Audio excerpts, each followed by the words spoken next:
Esto es Construyendo el Debate. Gran parte de las mexicanas y los mexicanos estábamos. Política,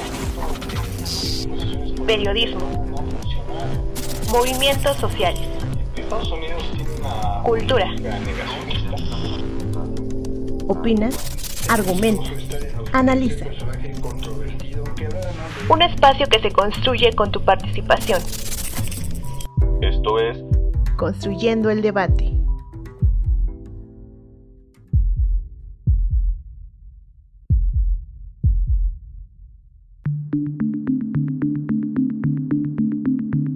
Ucrania es un estado que declaró su independencia de la Unión Soviética desde 1991 a la par de otras 14 repúblicas. Sin embargo, desde hace varios años enfrenta un conflicto político con Rusia, el cual se ha agudizado debido a las constantes intervenciones que el presidente ruso Vladimir Putin ha efectuado para desestabilizar el gobierno del Kiev.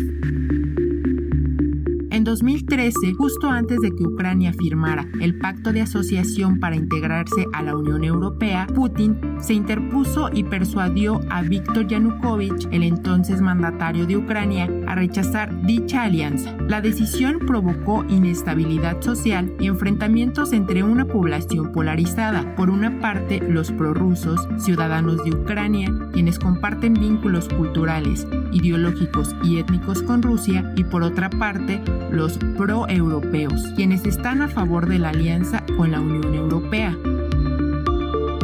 Como resultado del conflicto, en 2014, la península de Crimea, territorio prorruso, declaró su independencia de Ucrania y anexión a la Federación Rusa, mediante un referéndum impulsado por el Kremlin, hecho que aumentó la popularidad de Putin, el sentimiento patriótico y la aspiración de apoderarse del Donetsk y Lugansk, regiones prorrusas del este de Ucrania.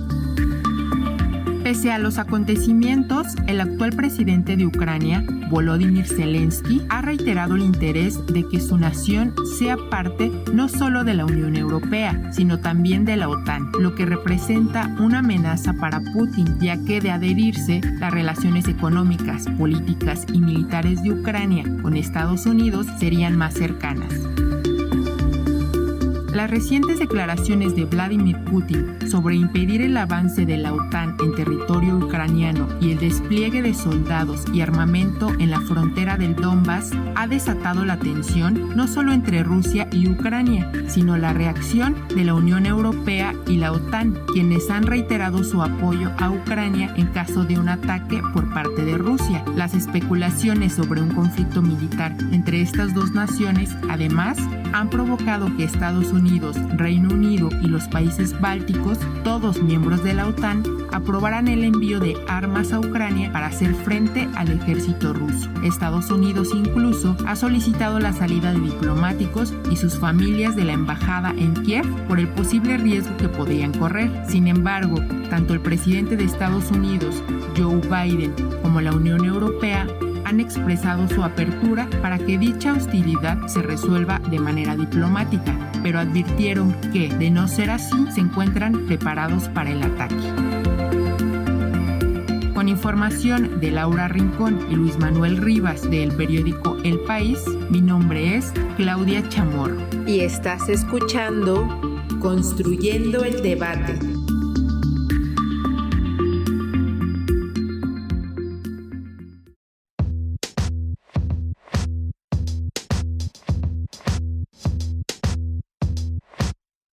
Hola, ¿cómo están? Les saluda su amiga Jimena Lezama. Bienvenidos una vez más a esta tercera temporada ya de Construyendo el Debate, el podcast de la Facultad de Ciencias Políticas y Sociales de la UNAM que pueden escuchar todos los miércoles. Estamos en Facebook e Instagram. Síganos y háganos llegar sus preguntas, comentarios y sugerencias sobre los temas que quieran que abordemos en este espacio, su espacio. En Facebook nos encuentran como Construyendo el Debate y en Instagram como Construyendo_Debate. Si nos están escuchando a través de redes sociales, recuerden que pueden encontrar este podcast en el canal de YouTube de Construyendo el Debate, así como en Spotify. No olviden escucharnos, suscribirse y darle like. En este episodio hablaremos sobre la tensión geopolítica entre Rusia y Ucrania. Para ello, entrevistamos a la licenciada Tayla Iscán y al doctor Carlos Eduardo Ballesteros Pérez. Bienvenidos. Tayla Iscán es licenciada en Relaciones Internacionales por la Universidad del Valle de México. Cursó el diplomado Política Internacional y los conflictos en el mundo en la UNAM y se encuentra estudiando la maestría en Asuntos Internacionales con especialidad en Política y Seguridad Internacional en la Universidad Anáhuac. También es profesora adscrita al Centro de Relaciones Internacionales de la Facultad de Ciencias Políticas y Sociales de la UNAM. Sus líneas de investigación son Derechos Humanos, Seguridad Internacional y Negociación y Cooperación Multilateral. Sea bienvenida a este espacio de Construyendo el Debate. Antes que nada, muchísimas gracias por invitarme a este programa, este plan que se reconoce como Construyendo el Debate. Iniciemos esta conversación partiendo de un hecho. Las hostilidades entre Rusia y Ucrania son históricas. ¿El temor de Occidente a una invasión rusa en Ucrania es justificado? Desde mi perspectiva como politóloga, yo creo que no está 100% justificada el temor del Occidente respecto al tema de una invasión. Cabe destacar que la política exterior rusa, desde la caída de la URSS, se ha basado en protección de la integridad territorial. Es decir, basándonos en sus principios, sus agendas y sus actos, no hay manera de comprobar de que Rusia actualmente está buscando invasión e intervención, porque Rusia no conlleva una política de expansión, sino es una política de protección de su territorio para mantener la paz y seguridad en sus fronteras. Como saben, Rusia es el país más grande del mundo y dado que Rusia tuvo una herencia muy importante soviética, fue su destino geopolítico moderar las relaciones entre todos esos pueblos diferentes, entre diferentes etnias y también regularizar estas relaciones. Por lo tanto, la gran amenaza para Rusia sería que un externo intervenga y arriesgue sus fronteras o su zona de influencia.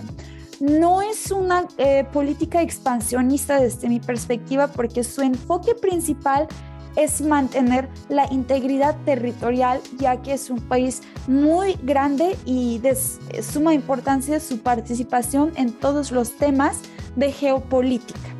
Muchas gracias por su respuesta. Nos da bastante claridad el saber que no hay manera de comprobar que Rusia esté buscando una invasión, ya que su política exterior no es de expansión, sino de protección a su territorio. Y esto que usted nos dice sobre que la gran amenaza para Rusia sería que un externo ataque sus fronteras o su zona de influencia, pues justo nos confirma esto, ¿no? Que es una política de protección de territorio. En este sentido, el gobierno del Kiev tiene la aspiración de integrarse a la OTAN. ¿Cuáles son sus motivaciones reales más allá de su discurso de defenderse contra Rusia? Es bastante interesante esa plática y yo creo que también es lo que más ha inestabilizado la Europa del Este en últimas fechas. Ucrania anteriormente era un país soviético, es decir, era miembro, eran hermanos, hablaban mismo idioma, compartían misma política exterior y todo. Y después de la caída de la URSS, pues Ucrania se independizó y se ha vuelto un país con un escenario político completamente diferente. Sin embargo, la relación de los pueblos sí se ha mantenido. El día de hoy en Ucrania hay mucha separación ideológica. Sin embargo, cabe destacar que también hay mucho pueblo ruso que se siente ruso, que se acerca más a la política rusa, y también hay pueblos que se identifican como 100% ucranianos. Vamos a regresar a los tiempos de la Guerra Fría. Con la creación de la OTAN, pues también existía Pacto de Varsovia. Rusia, aunque ya no exista la Unión Soviética, siempre se ha dedicado a una política exterior muy particular respecto a la protección de sus pueblos postsoviéticos, dado que comparten valores, cultura la historia, sistema educativo, sistema político y muchas conductas coyunturales en las políticas y en las economías. Entonces aquí claramente Rusia se siente amenazada con que su ex país soviético se acerque a la OTAN, que quiera integrarse a la OTAN. Y últimamente sí, las políticas de Ucrania se han basado muchísimo en ese acercamiento hacia la Unión Europea y hacia otras potencias occidentales y pues principalmente Estados Unidos, el país más influyente dentro de la estructura de la OTAN. Ojo, esto no es una amenaza directa para la creación de la guerra, porque dos grandes potencias como Rusia y Estados Unidos, incluso el día de hoy, comparten mucha agenda en común. En el escenario mundial tienen muchos temas, problemas y conflictos que resolver. Entonces, nosotros acercándonos como posible solución de conflictos, sí, es una amenaza y sí se agravan las tensiones porque Rusia trata de proteger sus fronteras y su zona de influencia postsoviética, y su mayor preocupación ha sido la expansión de la OTAN hacia su territorio, porque pues cada estado dentro de un escenario de realpolitik, y si lo vemos desde una perspectiva maquiavélico, quiere proteger su sobrevivencia, su territorio y su población. Es por eso que Rusia desde la semana pasada ha puesto sus bases militares dentro de su territorio, en su frontera con Ucrania, también como un mensaje de protección, lo cual no significa una invasión ni una intención de la invasión. Simplemente Rusia quiere proteger su zona de influencia y Estados Unidos se está acercando mucho a Ucrania y al gobierno ucraniano. Desde mi perspectiva le conviene la idea de integrarse a la OTAN para proteger su territorio y también para otros problemas que han tenido con el gobierno ruso desde 2014. Pero ojo, son temas diferentes. El día de hoy lo que estamos hablando en la agenda es un conflicto de hecho directo entre Estados Unidos y Rusia, dos grandes potencias tratando de influir su zona, poner sus bases militares y generar su poder en el escenario. Y Ucrania es simplemente un tema ya, pero los diferentes problemas de nacionalismo, de segregación, de Crimea que viene desde 2014 es un tema completamente diferente y complejo. Qué interesante esto que nos comenta y qué importante regresar a la historia, sobre todo a los hechos de la Guerra Fría, para tener claridad sobre este tema. En este sentido, Ucrania ha recibido apoyo militar armamentista por parte de países de la OTAN, pero es armamento que no es funcional, entre comillas, para defenderse realmente del poder militar de Rusia. ¿Occidente solo busca endeudar a Ucrania con este aparente apoyo militar? ¿Qué opina? Colegas, mi perspectiva no sería en dado caso una perspectiva de certeza, porque como saben, la carrera de armamentista militar y la cuestión del uso del aparato militar ha sido bastante contradictorio desde los tiempos de la Guerra Fría, porque tener armas, establecer armas, es poder, es una muestra de poder y prestigio en el escenario global, si lo vemos desde una perspectiva maquiavélica.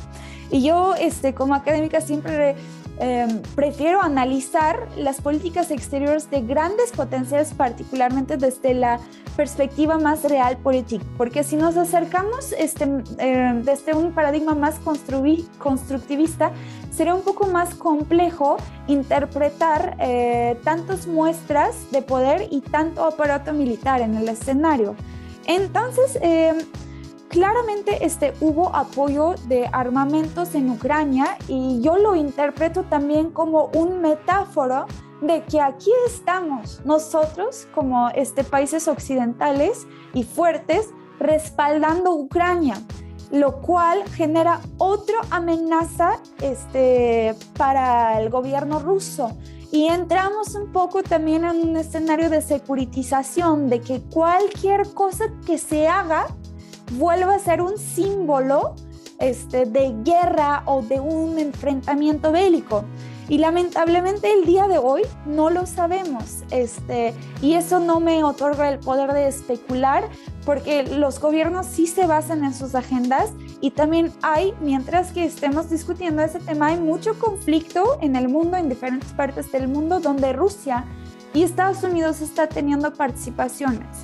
Entonces, si lo vemos con la mente fría, yo no creo que Occidente solo busca endeudar a Ucrania con este aparente apoyo militar, sino busca enseñar a todo el mundo y principalmente a Rusia de que el Occidente está allá respaldando a Ucrania por si acaso pasa una intervención. Qué importante esto que nos dice sobre lo que representa tener armas, que finalmente es poder en el escenario global. Y en este sentido, lo que representa el que países occidentales respalden con armamento a Ucrania por si acaso hay una intervención. Hemos hablado a lo largo de esta entrevista sobre la batalla, por decirlo así, entre Estados Unidos y Rusia, dos grandes potencias. En este sentido, sabemos que Joe Biden no goza de popularidad a un año de asumir la presidencia de Estados Unidos. Como última pregunta, ¿esta urgencia de elevar su popularidad podría dar como resultado una intervención militar estadounidense contra Rusia? Sí, es un simple hecho de que el régimen de Joe Biden no ha sido lo más poderoso comparado con otros gobiernos estadounidenses de los últimos años. Sin embargo, yo no concuerdo con la opinión de que su popularidad podría dar resultado a una intervención militar estadounidense con Rusia. Colegas, no estamos en una época de confrontamiento directo a través del aparato militar. Claramente existe el aparato militar porque ¿con qué nos empoderamos económicamente? ¿Con qué tenemos más voz y palabra en los foros internacionales? Con inversión militar, claramente. Pero a mí me parece bastante simplificador pensar en una intervención estadounidense en los territorios de Rusia, más cuando tienen un tema en común muy importante, el tema de Irán, dentro de la agenda mundial de armas nucleares, pero esto sería como otro tema de discusión.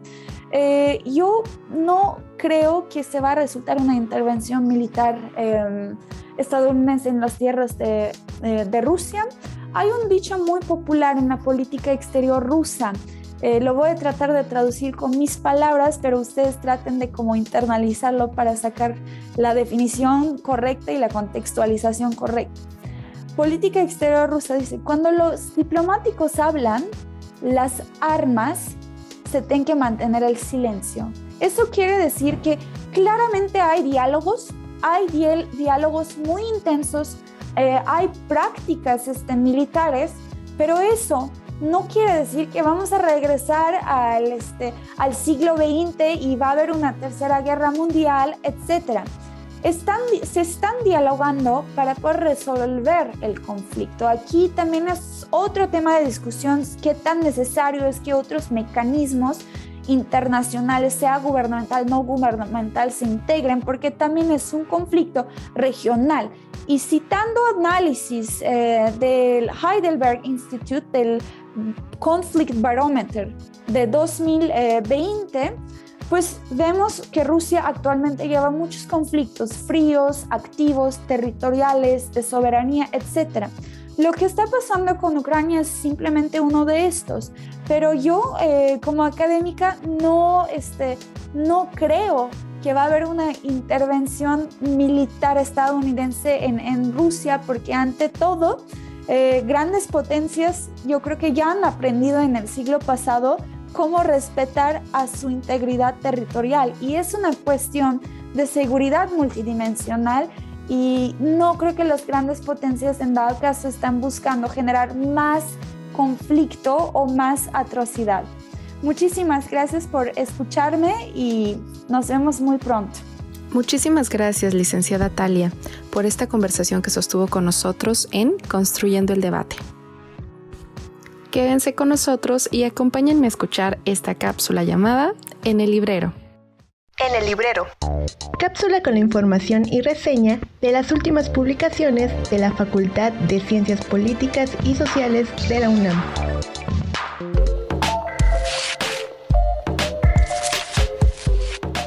¿Quieres conocer sobre la dinámica política, social y económica de América del Norte?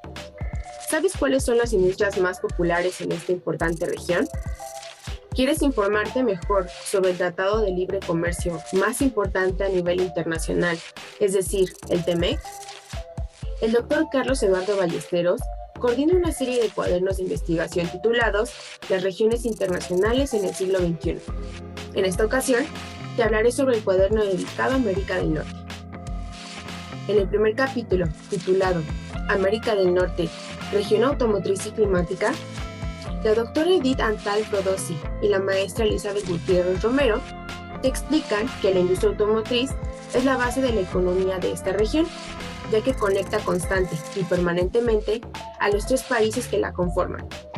Además, te cuentan cómo ha sido el proceso paulatino de la industria automotriz para migrar del uso de la energía a base de carbono hacia la energía limpia. Tras un recorrido por la historia de cada país, sus empresas multinacionales automotrices y cómo se ha integrado y adaptado estas al TEMEC, las autoras te ofrecerán una respuesta a la pregunta: ¿es posible que haya una integración de los intereses económicos y climáticos? En el segundo capítulo, llamado Populismo, Capitalismo Humano y Fuga de Cerebros en América del Norte, la doctora Camelia Nicoleta Tigao y el doctor Telésforo Ramírez García te cuentan cómo ha sido el gran cambio en torno a la movilidad de capital humano desde el gobierno de Donald Trump, debido a la imposición de políticas populistas que restringen y desaniman a los profesionistas de los emprendedores, llevándolos a buscar mejores oportunidades en otros países. Más adelante, en el apartado titulado El nuevo proceso de integración económica en América del Norte, el doctor José Ignacio Martínez Cortés te invita a explorar cómo es que se han desarrollado los procesos de integración económica a través de una serie de relevantes acontecimientos históricos, como el Plan Marshall o el Acuerdo Maastricht-Lend-Lease, que fueron instrumentos de integración esenciales para poder establecer las bases de la construcción de los procesos de integración económica como se conocen actualmente. Hacia el final, en el capítulo titulado La política comercial durante la administración de Donald Trump, el caso del TEMEC, la doctora Mariana Aparicio Ramírez y la licenciada Carla Villalobos Cruz y la estudiante Yasmín Bedoya Cruz te explicarán de qué manera la política comercial estadounidense se ha desarrollado desde la Segunda Guerra Mundial hasta la fecha, a la par de la liberalización comercial fomentada por Estados Unidos, con la intención de asegurar la paz y la seguridad internacional. También te mostrarán cómo se estableció la política comercial durante el mandato de Trump, priorizando la seguridad nacional, buscando fortalecer su propia economía y defendiendo las leyes del comercio internacional. No dejes pasar esta oportunidad de conocer a fondo las dinámicas económicas, políticas y sociales y de integración de América del Norte de la mano de este grupo de investigadores. Recuerda que puedes encontrar esta publicación para su consulta y descarga gratuita en la página oficial del Centro de Investigación e Información Digital, o CID por sus siglas. Dentro de esta encontrarás la pestaña de Doc Ciencias Sociales y ahí dale un clic a Libros PCPS UNAM. O también puedes escribir al correo electrónico suscripciones@políticas.unam.mx para mayores informes de esta y otras publicaciones de tu interés. Mi nombre es Jimena Villafaña Benítez. Hasta la próxima.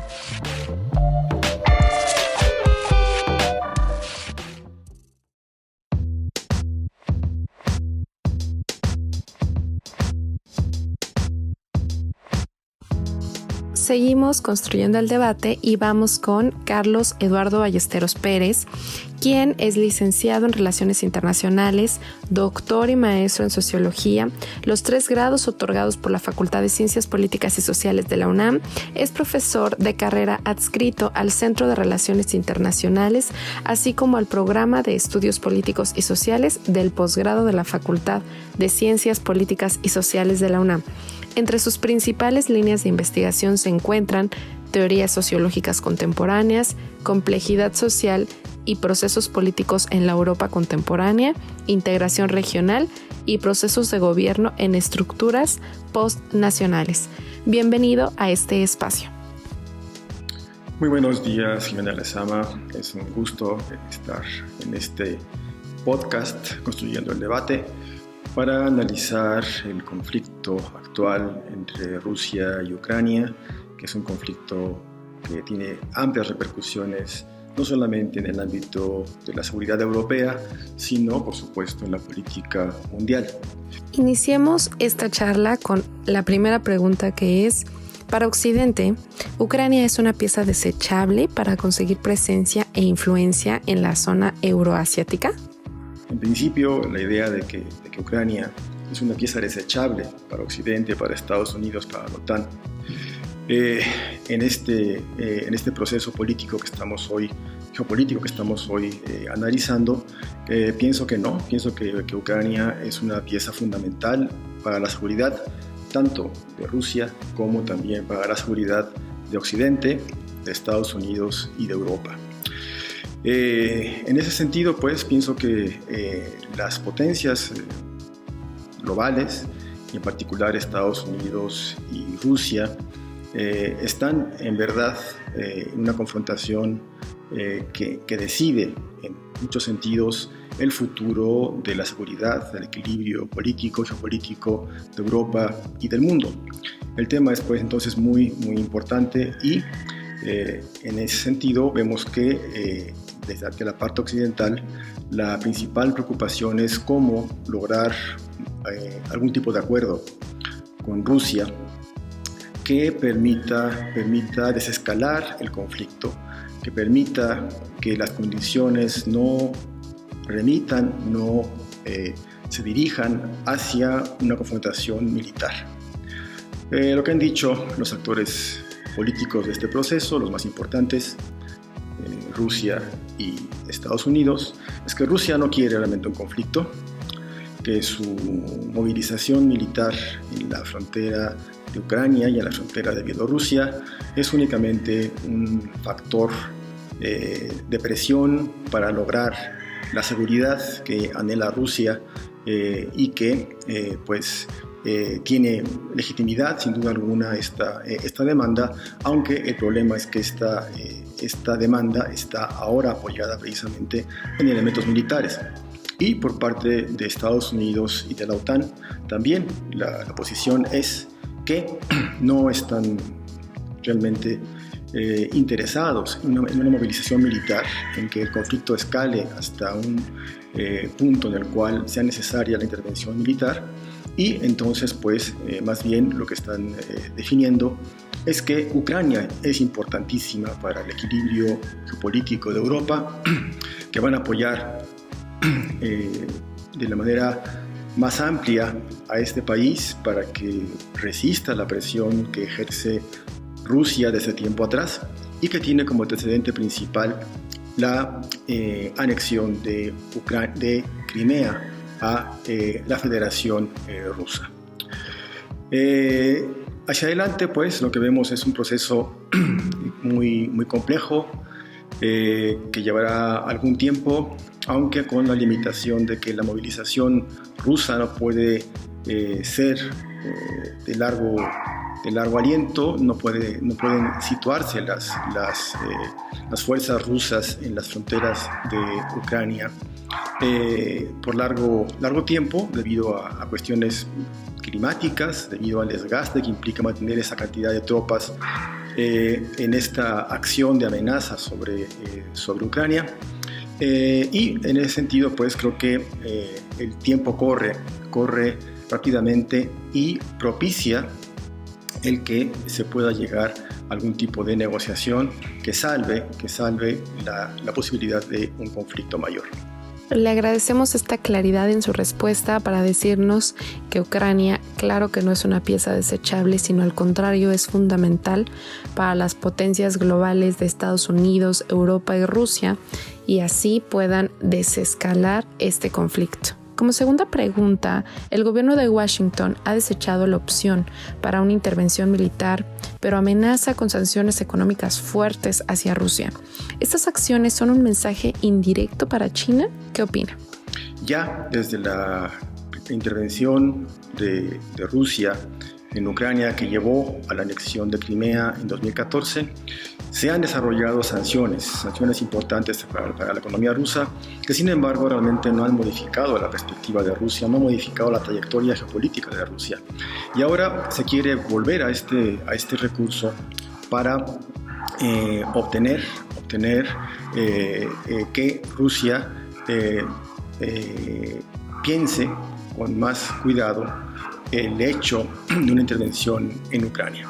La posición es que en cuanto se inicie alguna acción agresiva militar de Rusia en Ucrania, se impondrían sanciones muy fuertes para Rusia, y estas sanciones pues son realmente ahora sí bastante creíbles, en el sentido de que se ha dispuesto no únicamente a afectar al grupo de poder de Vladimir Putin, a la oligarquía rusa, que tiene intereses muy amplios en Europa y en todo el mundo, sino también se han planteado diferentes medidas, como por ejemplo un bloqueo tecnológico, que es algo que realmente Rusia debe de pensar con mucho cuidado porque es muy dependiente en altas tecnologías. También se ha planteado un bloqueo financiero a los bancos rusos, afectar las inversiones de empresas rusas, principalmente en las energéticas, impedir la utilización del sistema SWIFT financiero, lo cual también afectaría de manera muy importante los equilibrios financieros rusos, incidir para elevar el precio de la deuda rusa, la deuda externa rusa, afectar los fondos soberanos de Rusia, en fin, una serie de medidas muy drásticas, muy fuertes, que en verdad podrían desequilibrar, afectarse seriamente a la economía de un país, una potencia como es Rusia, pero una potencia peculiar, es una potencia militar, una potencia nuclear, pero en el ámbito económico es un país con una economía más bien modesta, más bien de no un gran peso a escala global. Y además es un país, es una economía, como todas actualmente, con una gran interdependencia en los mercados globales, los mercados energéticos, y tomar en cuenta que, por ejemplo, el 40% del comercio internacional de Rusia es con Europa. Europa es el principal socio comercial de Rusia, y esto le da a Europa una capacidad de influir en el curso de este proceso político, apoyada precisamente en sus capacidades económicas. Hay esta cuestión, pues entonces, que es importante tomar en cuenta, y también es cierto que junto con lo que observamos en el proceso, en el conflicto que está actualmente desenvolviéndose entre Rusia y Ucrania, también tiene interés la lectura que pueda hacer China como otra potencia que también tiene diferencias con Estados Unidos con respecto a esta cuestión. Las sanciones que se piensan para Rusia son creíbles, son un elemento de disuasión que sin duda alguna tomará en cuenta Vladimir Putin. En el caso de China es diferente, creo que China tiene una posición mucho más sólida. Hay ya sanciones que impuso el gobierno de Donald Trump, que han continuado con el gobierno de Joe Biden, que afectan a la economía china, en pues las diferencias comerciales que hay entre los dos países. Pero se ve mucho más complicado realmente que puedan imponerse sanciones tan drásticas para una potencia tan grande como China. Gracias por su respuesta y dejarnos claro que si bien ya se han hecho sanciones a Rusia, esta vez se ha hablado de una serie de medidas tales como el bloqueo tecnológico o financiero, lo cual sí afectaría el equilibrio ruso. Sabemos que Rusia abastece el 50% del gas que consume Europa. Además, el ducto Nord Stream 2 sigue sin operar al 100% de su capacidad. ¿Qué papel está jugando Alemania ante estas tensiones, sabiendo que ellos dependen más que otros países europeos de esta distribución de gas ruso?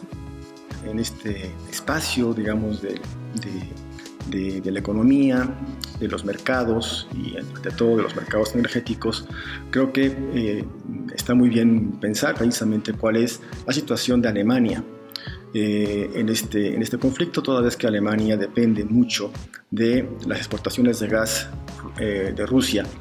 El 40% de los recursos energéticos de la demanda de gas de Alemania, que es una potencia industrial importantísima, depende pues de las exportaciones rusas. Esto sitúa a Alemania en una condición muy complicada. Ha apoyado de manera muy clara precisamente las posiciones europeas, las posiciones que ha definido la Unión Europea. Está, por supuesto, detrás también de toda la operación estratégica planteada por la OTAN, pero ciertamente debe tener un cuidado muy particular en la relación con Rusia por la cuestión de la dependencia energética. Lo que vemos ahora es que hay una rápida evolución del mercado energético, del mercado del gas en referencia a Alemania.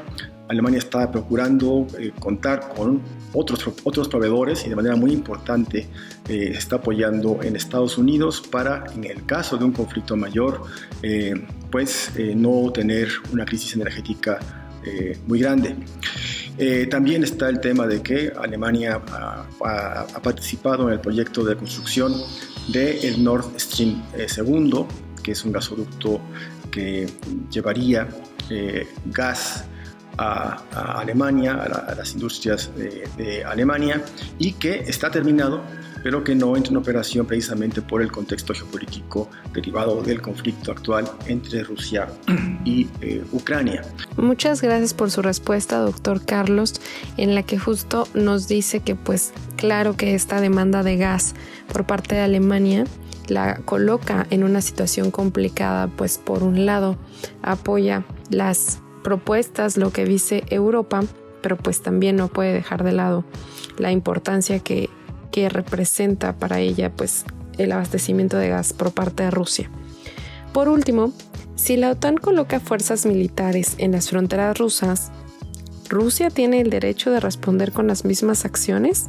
Quizá lo más importante es la cuestión de cómo puede evolucionar el conflicto ya en términos militares. El punto principal es que hay fuerzas rusas en la frontera de Ucrania, en la frontera entre Bielorrusia y Ucrania, que la amenaza es evidente. Y pues esto entonces ha llevado a que desde el lado occidental, desde el lado de la OTAN, también se comience a plantear una movilización de efectivos militares en previsión de un conflicto mayor. Rusia, como decía yo al principio, pues en efecto tiene el derecho de demandar seguridad, ¿no? Pero lo cierto es que la acción actual que ha impulsado Vladimir Putin de colocar fuerzas militares en las fronteras de Ucrania es una amenaza, ¿no?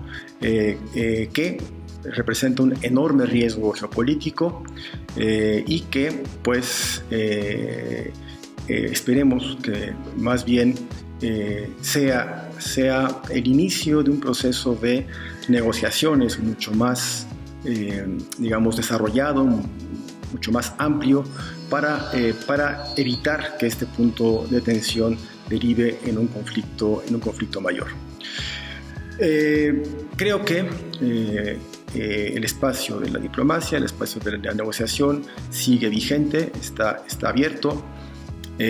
Creo que, sin embargo, este conflicto entre Rusia y Ucrania es una marca en el desarrollo geopolítico contemporáneo, y hay muchos factores que tenemos que seguir, que tenemos que analizar para poder entender el juego de las potencias, el juego actual de las potencias, la evolución de la geopolítica y hasta qué punto entonces realmente Rusia ha pasado a ser un actor con una influencia creciente en el escenario internacional. Esto es lo que comentaría por lo pronto. Esperemos que sigamos dialogando sobre estas cuestiones. Agradezco mucho la invitación a este podcast y pues nos veremos en la siguiente ocasión. Muchísimas gracias por esta conversación que sostuvo con nosotros, doctor Carlos, para Construyendo el Debate. Y así llegamos al final de un episodio más de esta tercera temporada de Construyendo el Debate. Muchísimas gracias por escucharnos. Recuerden que pueden seguirnos vía Facebook como Construyendo el Debate y en Instagram como Construyendo_Debate. Y pueden escuchar todos nuestros episodios pasados en el canal de YouTube, en Spotify y en la página de Cultura con Polacas, que pueden encontrar en el sitio oficial de nuestra facultad. Si les gustó este programa, regálenos un like, compártanos con sus amigas y amigos y no olviden dejarnos un comentario. Este podcast es producido por la Coordinación de Extensión Universitaria de la Facultad de Ciencias Políticas y Sociales a cargo de la maestra María Auxiliadora Sánchez Fernández. En la coordinación de producción, Carlos Corrales Cajadillo. Asistente de producción, Jessica Martínez Barrios. Redacción, Claudia Chamarro y Carlos Cordero. En la producción de cápsulas informativas, Daniel Bonilla y Yamil Sosa. Diseño, Ángela Alemán. Se despide de ustedes Jimena Lezama. Hasta el próximo episodio.